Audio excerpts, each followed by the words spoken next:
Yes, Commander? Is there something you need? I should go. Goodbye, Commander.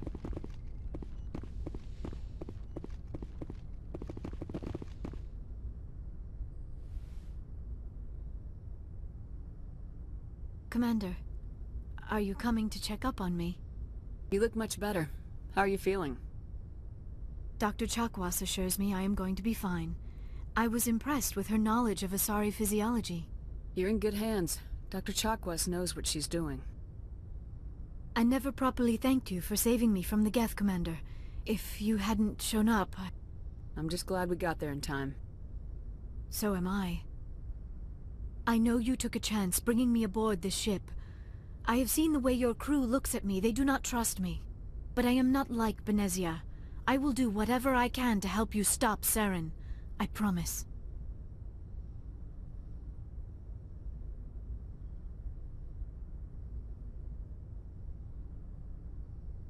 Don't worry, Liara. I trust you. I know you won't let me down. It means a lot to hear you say that, Commander. Thank you. Tell me about yourself, Liara. Me? I am afraid I am not very interesting, Commander. I spend most of my time on remote digs, unearthing mundane items buried in long-forgotten Prothean ruins. Sounds dangerous. And lonely. Sometimes I would run afoul of indigenous life forms or stumble across a small band of mercenaries or privateers, but I was always careful. Until the Geth followed me to Artemis Tau, I never found myself in any situation my biotics could not handle. As for the solitude, well, that is one aspect that most appealed to me. Sometimes I just need to get away from other people. You don't like other people? I suppose it comes from being a matriarch's daughter. People expected me to follow in Benezia's footsteps. They wanted me to become a leader of our people. Matriarchs guide their followers into the future. They seek the truth of what is yet to come. Maybe that's why I became so interested in the secrets of the past. It sounds so foolish when I say it out loud. It sounds like I became an archaeologist simply to spite Benezia. All children rebel against their parents. It's a natural part of growing up. Aha, you share the wisdom of the matriarch, Shepard. That is exactly what Benezia said when I told her of my decision. But there was more to it than that. I felt drawn to the past. The Protheans were these wondrous, mysterious figures. I wanted to know everything about them. That is why I find you so fascinating. You were marked by the beacon on Eden Prime. You were touched by working Prothean technology. Sounds like you want to dissect me in a lab somewhere. What? No! I did not mean to insinuate. I never meant to offend you, Shepard. I only meant that you would be an interesting specimen for an in-depth study. No, that's even worse. Calm down, Liara. I was only joking. Joking? Oh, by the goddess, how could I be so dense? You must think I am a complete and utter fool. Now you know why I prefer to spend my time in the field with data disks and computers. I always seem to say something embarrassing around other people. Please, just pretend this conversation never happened. Do you know why Benezia joined up with Saren? I don't understand it. She was always outspoken about the need for the Asari to become more involved in shaping galactic events. Maybe she thought allying herself with Saren would somehow be for the greater good in the long run. At least I hope so. This hurts you, doesn't it? None of this makes any sense to me. I have not spoken to Benezia in many years, but I know her, and this was not like her. Something changed. I'd like to know more about the Asari. We were the first species to discover the Citadel. We were instrumental in forming the Council, and we always strive to be the voice of peaceful cooperation in galactic disputes. My people believe we are all part of a single galactic community. Each species contributes something to the greater whole. Although we seek to understand other species, it seems few of them seek to understand us. The galaxy is filled with rumors and misinformation about my people. Like what? Most of the inaccuracies are centered around our mating rituals. My species is monogendered. Male and female have no real meaning for us. We still require a partner to reproduce. This second parent, however, may be of any species and any gender. I don't understand. Your species can mate with anyone? Mating is not quite the proper term, not as you understand it. Physical contact may or may not be involved, but it is not an essential element of the union. The true connection is mental. Our physiology allows us to meld with other beings. We can touch the very depths of their minds. We explore the genetic memory of their species. We share the most basic elements of their individual and racial identities. We then pass these traits on to our daughters. It is how we learn to grow as a species and how we develop a greater understanding of other races. What happens to your partner after the union? Every relationship is different. Some unions are a single encounter with both parents parting ways afterwards. Others can be more long-term. Sometimes an Asari and her partner will stay together for many decades. You Asari live for 1,000 years. What happens when your partner dies? Few sapient species live as long as my kind. We have learned to take a philosophical approach to our unions. We do not focus on the inevitable loss of our partners. Instead, we enjoy the time we spend with them.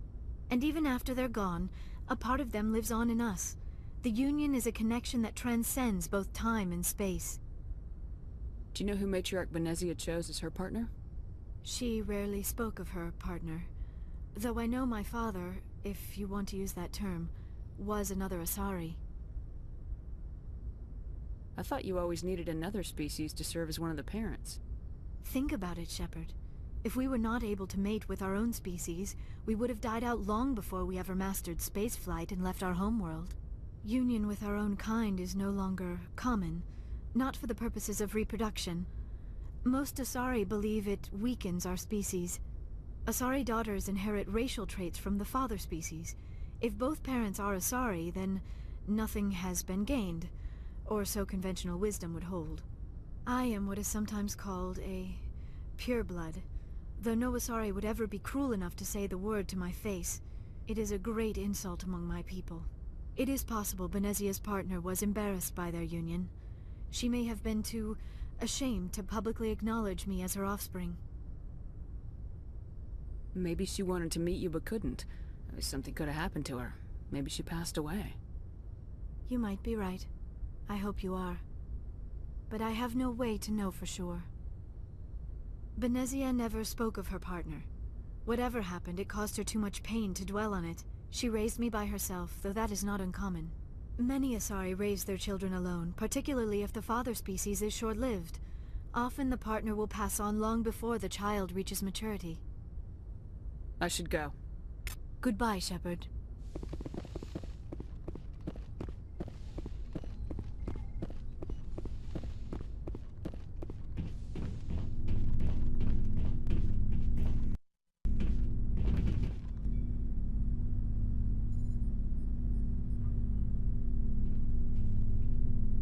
Commander, do you have a minute? I always make time for my officers. Off the record, I think there's something wrong here. This Saren is looking for records on some kind of galactic extinction, but we can't get backup from the Council? Sorry, Commander. There's writing on the wall here, but someone isn't reading it. The Council doesn't want to believe anything's wrong. I'd call it human nature, but... I hear you. It just seems like a group that's been around as long as the Council should see this coming. I mean, it's funny, we finally get out here, and the final frontier was already settled. And the residents don't even seem impressed by the view. Or the dangers. Well, well. You're a romantic. Did you sign on for the dream, Malenko? Secure a man's future in space? Yeah, I read a lot of those books when I was a kid, where the hero goes to space to prove himself worthy of a woman he loves, or, you know, for justice. Maybe I was a romantic in the beginning, but I thought about it after brain camp. Biotic acclimation and temperance training. I'm not looking for the dream. I just want to do some good. See what's out here. Sorry if I got too informal. Protocol wasn't a big focus back in Bot. Tell me about it. Biotic acclimation and temperance didn't last past the airlock. To the kids they hauled in, it was brain camp. Sorry, hauled in is unkind. We were encouraged to commit to an evaluation of our abilities so an understanding of biotics could be compiled. There are worse results of accidental exposure to element zero in the womb. Beats the brain tumors some kids grew up with. Is there some question about how you were exposed? My mother was downwind of a transport crash. It was before there were human biotics, a little after the discovery of the Martian ruins. It only gets iffy around 63 when Kinetics was running out of first-gen subjects. Until then, they'd relied on accidentals. A bunch of guys in suits show up at your door after school, and next thing you know, you're out on Jump Zero. Jump Zero is Gagarin Station, right? What's it like? Yeah, that's the official name. Biggest and farthest facility we had for decades. Right on the termination shock, the outer edge of the solar system. It's where they did all the Goose Chase FTL research before we caught on to using mass effect fields. It was a sterile research platform when I was there. There were other kids in the same boat, right? At least you weren't alone out there. That's true. We did have a little circle that'd get together every night before lights out. We didn't have much to do, though. It was a research platform then, and Kinetics kept Jump Zero off the extranet to prevent leaks. You were all teenagers. I'm sure you found other ways to occupy the time. I'm not the sort who does that kind of thing, Commander. Not lightly, anyway. There was a girl I spent a lot of time with, but we kept our clothes on. Rana. She was from Turkey. Her family was very rich. But she was smart and charming as hell. Beautiful, but not stuck up about it. Like you, I guess. Ma'am. Sounds like she was special to you. She was. Maybe she felt the same. But things never felt together. Training, you know. You know of any intentional exposures for certain? No one knows. Doesn't mean they didn't happen. As big as the exposures were, it was hard to track down accidentals. It was different then. No one knew the potential, so there wasn't a lot of regulation. Anything Kinetics did was gold. I'm not saying they intentionally detonated drives over our outposts, but in retrospect, they were damn quick on the scene. Jump Zero's a long way from home. What was it like? The grand gateway to humanity looks a lot better in the vids. Anyway, this was supposed to be a casual debrief, not a bull session about stuff that happened years ago. I wanted to get to know you a little better, that's all. Thanks for the talk, Caden. Well, you're welcome, ma'am. You, make a habit of getting this personal with everyone? No, I don't. We'll talk again later. I'll need some time to process that, Commander. But, yeah, I'd like that.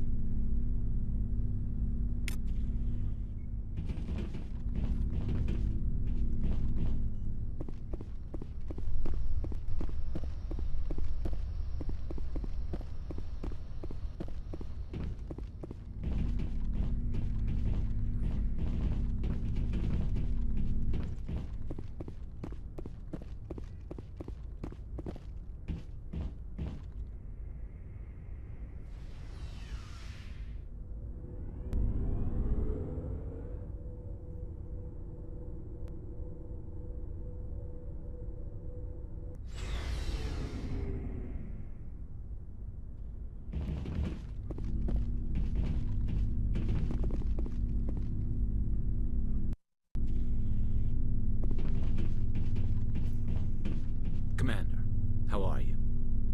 Why did you want to be a CSEC officer in the first place? That's a good question. There were several reasons, I guess. Like what? Probably the same as most officers. I wanted to fight injustice, wanted to help people. I guess my father had something to do with it too. He was CSEC, one of the best. I grew up hearing about his accomplishments or seeing his picture on the vids after a big arrest. He's taking my resignation pretty hard. That's tough. But you'd think he'd be impressed you're going after Saren. My father's a CSEC man to the bone. Do things right or don't do them at all, he says. He thinks I'm being too rash, too impatient. He's worried I'll become just like Saren. He actually talked me out of becoming a Spectre when I was younger, for the same reasons. You were asked to be a Spectre. Well, I was targeted as a possible Spectre candidate. Me and about 1,000 other Turian military recruits. I could have received special training, but my father didn't like it. He despises the Spectres. He hates the idea of someone having unlimited power with no accountability. He wouldn't like you, Commander. No offense. I suppose I can understand his concern. You can. But Saren's not going to play by our rules, C-Sec's rules.